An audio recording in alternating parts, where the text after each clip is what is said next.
écoute, je te propose de faire le dernier article de la soirée, celui de Valentin Daudet sur les dessins animés de notre enfance. L'une des périodes les plus émotives de notre vie reste l'enfance. Notre innocence, notre imagination, notre façon de rêver, de voir les choses. Si vous demandez à quelqu'un ce qui a marqué son enfance, il vous répondra très certainement les dessins animés. Alors, dans cet article, Valentin va vous offrir une bouffée de nostalgie. Si vous avez été bercé par des dessins animés durant votre jeunesse, cet article est fait pour vous. Un peu d'histoire. L'émission de télévision française destinée à la jeunesse, le Club Dorothée, a fermé ses portes le 31 août 1997 avec des records d'audience très élevés pour les enfants nés dans les années 80 et 90, notamment grâce à l'omniprésence des dessins animés japonais.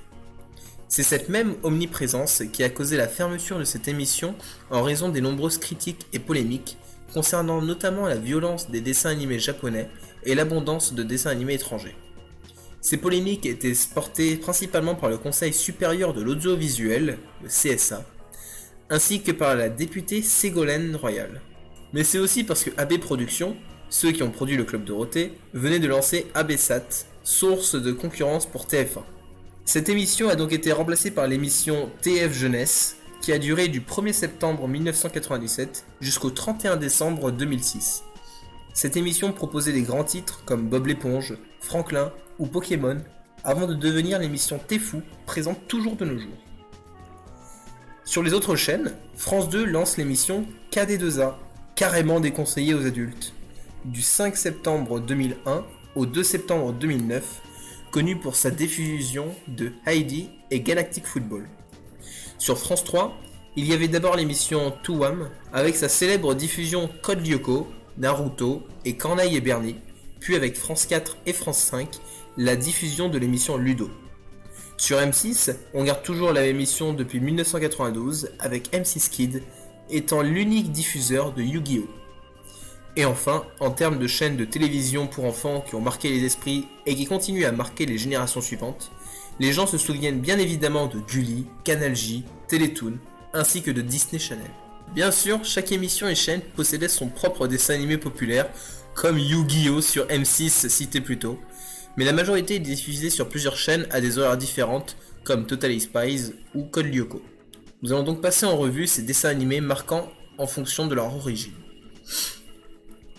On va commencer par les animés japonais, les dessins animés, japonais. En France, les dessins animés japonais avaient pratiquement disparu avec la fin du Club Dorothée évoqué plus tôt. Mais ils sont progressivement revenus redonner de l'audience grâce à leur qualité d'animation et leur capacité à marquer les générations. Nous pouvons parler des iconiques Dragon Ball Z, Yu-Gi-Oh!, c'était plus tôt, Naruto ou One Piece. Ces titres sont tellement connus qu'ils sont devenus tout public grâce à leur histoire plus mature, leur animation, ainsi que leur univers immense.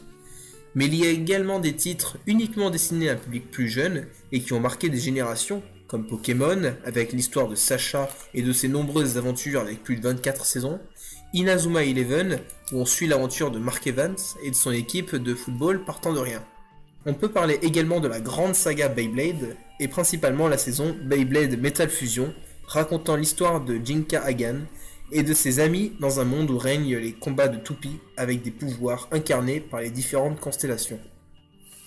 Pour les plus âgés, on retrouve également des incontournables comme Olive et Tom, un dessin animé connu de football, ou bien Sakura, un chasseuse de cartes qui fait partie de la série des Magical Girls. On pourrait ensuite parler du concurrent de Pokémon, je parle bien sûr de Digimon. Ah, c'était plagiat qui voulait dire. Ensuite, si vous aimiez tout ce qui était mignon, vous avez très certainement connu le dessin animé Hamtaro, connu pour ses hamsters trop mignons. Puis, pour les fans de dinosaures, il existait un dessin animé avec des dinosaures possédant des éléments comme le feu ou l'eau, je parle bien sûr de Dinosaur King. Enfin, on pourrait citer un dessin animé franco-japonais que je préfère classer dans les dessins animés japonais, qui a plus de connaisseurs sur son générique que sur son contenu, je parle bien sûr des mystérieuses cités d'or. Bon, on va pouvoir passer aux dessins animés américains. Ouais, et là du coup, on est complètement dans notre délire. Ah oui. Les États-Unis sont beaucoup présents dans l'animation et beaucoup de leurs créations sont diffusées en France. Quand on pense aux dessins animés américains, on pense très souvent au célèbre Matt Groening, le créateur du célèbre dessin animé de la famille des Simpsons dans la ville de Springfield et de Futurama dans la ville de New York. Mais l'animation américaine possède aussi certains incontournables comme Bob l'éponge, la célèbre éponge et ses amis Patrick, Carlo et Sandy au fond de l'océan Pacifique.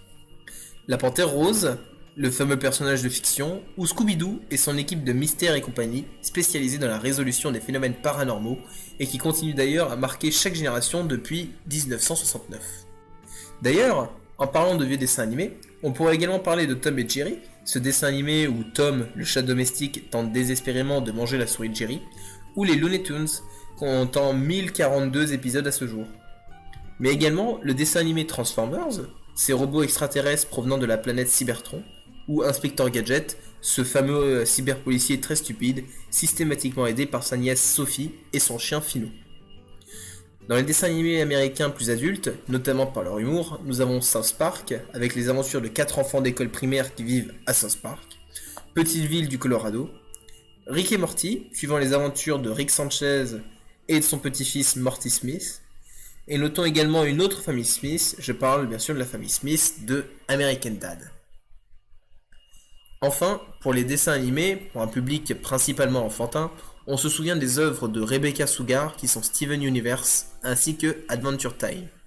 On avait également Ben 10, la maison de Mickey, le laboratoire de Dexter, les Super Nanas, Jimmy Neutron, Batman, Garfield, les souvenirs de Gravity Falls, Phineas et Ferb, sans oublier Dora l'exploratrice. Je vous vois sourire rien qu'au nom de certains de ces dessins animés. Ah bah tiens, un dessin animé français. Nous avons la fierté d'avoir une animation qui s'exporte à merveille.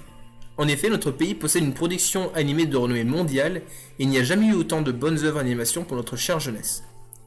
Dans les piliers des dessins animés français, nous avons évidemment Oggy et les cafards, parlant d'Oggy, un chat bleu, qui se fait sans cesse harceler par un trio de cafards.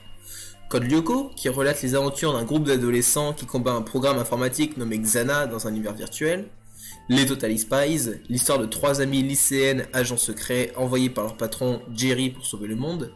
Les Rats, le duo délirant composé de Razmo et Rapido, dans un navire marchand qui protège leur cargaison de fromage. Titeuf, le dessin animé inspiré de la bande dessinée suisse du même nom. Corneille et Bernie, ce célèbre duo entre un chien surdoué qui parle et son dog-sitter Bernie. Et enfin les Indiens de l'espace, des extraterrestres qui emménagent dans le grenier d'une maison à louer après que leur soucoupe volante s'est écrasée sur Terre. Nous pouvons également noter Galactic Football ainsi que Foot de rue, 2 dessins animés de football, Martin Mystère, un dessin animé d'enquête de phénomènes paranormaux, Wakfu, un dessin animé d'aventures fantastiques, La Famille Pirate, un dessin animé humoristique de pirates, Shuriken School, qui se passe dans une école de ninja, et enfin, Il était une fois la vie, un dessin animé éducatif. Les dessins animés ont marqué l'enfance de beaucoup de gens, que ce soit leur animation ou simplement le générique qui reste en tête, et d'avance, je m'excuse s'il y a des dessins animés que je n'ai pas cités. Chacun a sa propre jeunesse, ses propres souvenirs, sa propre nostalgie, et pour terminer cet article, je vous propose ma tier list des dessins animés, donc un classement des dessins animés que j'ai vus étant enfant, que j'ai classé du haut en bas sur plusieurs tiers, et de gauche à droite pour chaque tiers, ces dessins animés. Je les ai jugés personnellement et non objectivement. De la même façon, s'il y a des dessins animés non présents, c'est que je ne les ai pas vus. Et nous pouvons la voir juste derrière. Alors là ça y est, là c'est fini. Là... Commence par quel côté? Je propose de voir par en bas. Alors, je n'aime pas du tout. Maya l'abeille.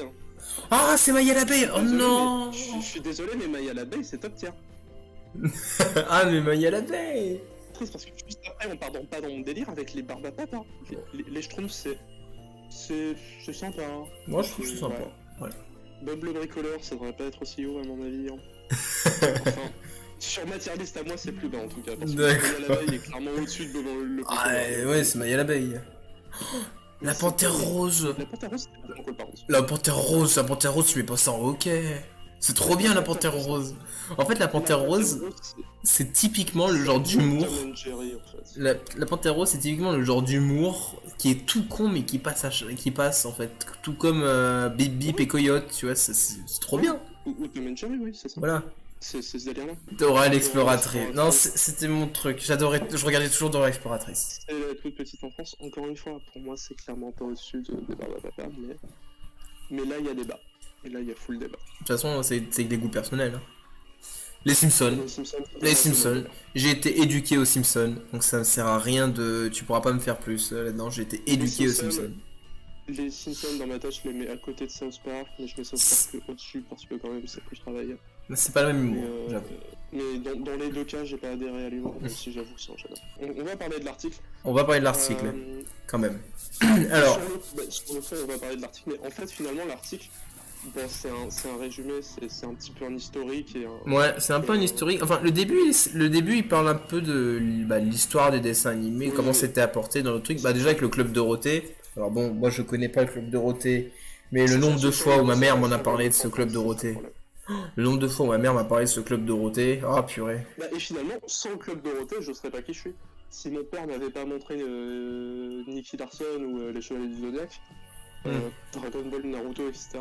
Enfin, Naruto, c'est arrivé après, mais je l'aurais peut-être pas découvert sinon. Je serais pas la personne que je suis. Voilà, je n'aurais pas les mêmes personnalités, les mêmes hobbies. Voilà. Ah bah après les animés ont dû forger un peu notre caractère, etc. et tout. Moi ça a été Dora l'exploratrice et les Simpsons la plupart du temps.